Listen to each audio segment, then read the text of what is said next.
సనాతన దర్శిని ప్రేక్షకులందరికీ నమస్కారం. ఓం నమ శివాయ. శివ అంటే మంగళమని అర్థం. పరమ మంగళకరమైనది శివస్వరూపం. సాక్షాత్తు పరబ్రహ్మ స్వరూపమే. శివుని సాకార స్వరూపమే లింగము.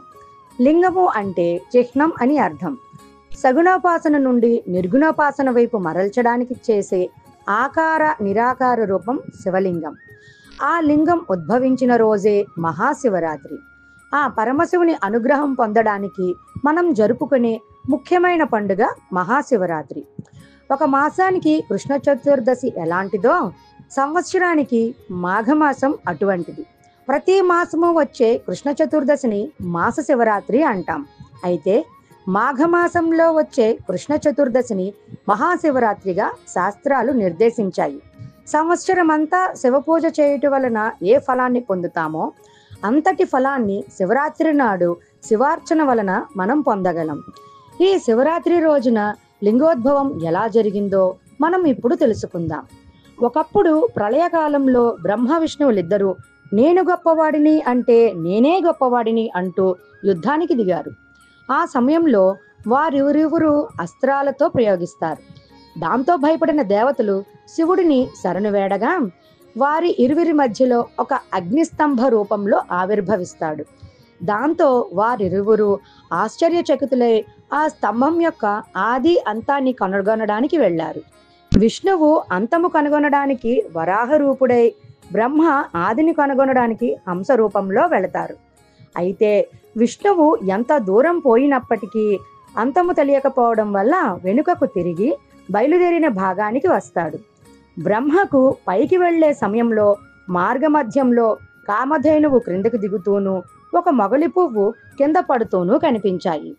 ఆ రెంటిని చూసిన బ్రహ్మ నేను ఆది చూశాను అని అసత్యము చెప్పండి, ఆపత్కాలమందు అసత్యము చెప్పడం ధర్మసమ్మతమే అని చెప్పి కామధేనువుతోనూ మొగలి పువ్వుతోనూ ఒప్పందం చేసుకుంటాడు. వాటితో ఒడంబడిక చేసుకున్న తరువాత బ్రహ్మ తిరిగి స్వస్థానానికి వచ్చి అక్కడ డస్సి ఉన్న విష్ణువుని చూసి తాను ఆదిని చూశానని, దానికి సాక్ష్యం కామధేనువు మొగలి పువ్వు అని చెబుతాడు. అప్పుడు విష్ణువు ఆ మాటను నమ్మి ఓటమిని అంగీకరిస్తాడు. కానీ శివుడు ఆ రెండింటినీ వివరము అడగగా బ్రహ్మ స్తంభం ఆదిని చూడడం నిజమేనని మొగలి పువ్వు చెబుతుంది. కామధేనువు మాత్రం నిజమేనని తల ఊపి నిజం కాదని తోకను అడ్డంగా ఊపింది. జరిగిన మోసాన్ని తెలుసుకున్న శివుడు కోపోద్రిక్తుడవుతాడు. మోసము చేసిన బ్రహ్మను శిక్షించడం కోసం శివుడు అగ్నిలింగ స్వరూపం నుండి సాకారమైన శివుడిగా ప్రత్యక్షం అవుతాడు. అది చూసిన విష్ణువు బ్రహ్మ సాకారుడైన శివునకు నమస్కరిస్తాడు. బ్రహ్మ చెప్పిన అసత్య మాటలకు శివుడు కోపోద్రిక్తుడై ఇక నుంచి బ్రహ్మకు స్థానము, పూజ, అభిషేకము మున్నగునవి ఉండవు అని విష్ణువు సత్యవాక్యానికి సంతసించి ఇక నుండి తనతో సమానమైన పూజా కైంకర్యాలు విష్ణువు అందుకుంటాడని, విష్ణువుకి ప్రత్యేకంగా క్షేత్రాలు ఉంటాయని ఆశీర్వదిస్తాడు. ఇలా శివుడు లింగ రూపంలో ఉద్భవించిన కాలమే మహాశివరాత్రి పర్వదినం. ఈ రోజున లింగోద్భవ కాలంలో ఈ కథను తప్పక స్మరించుకోవాలి.